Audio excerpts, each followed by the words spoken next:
Hey guys, welcome to Peacock. This is a newly created YouTube channel with 0 subscribers. So don't forget to subscribe and also follow me and put the bell icon and turn it on. So today let's talk about Python.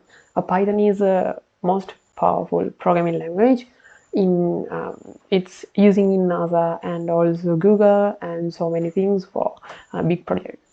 And also data scientists use Python.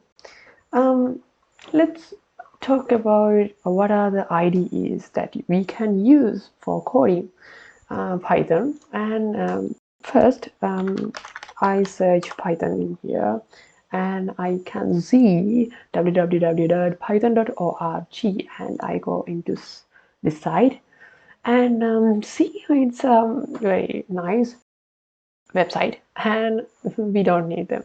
First I go to download and Windows. If you use macOS you can take macOS and go to download, and Python 3.9.1 is the current version of this.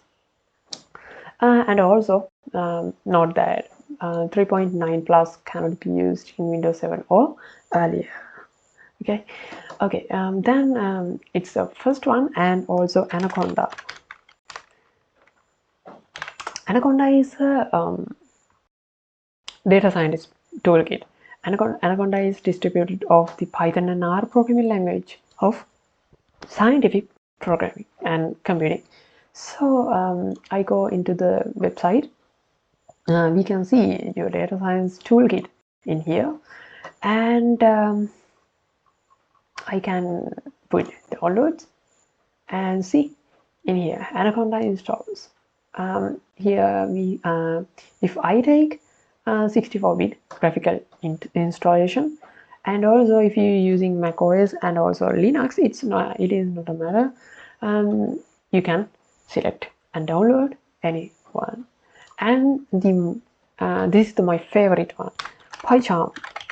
See, the PyCharm is a powerful tool to call Python language, Python programming. And I go into the site. It is look like good.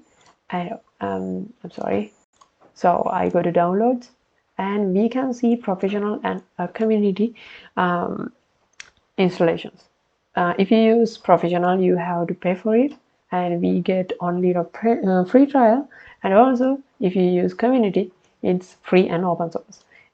It's not matter Mac or Linux. You can take anything any operating system to code Python.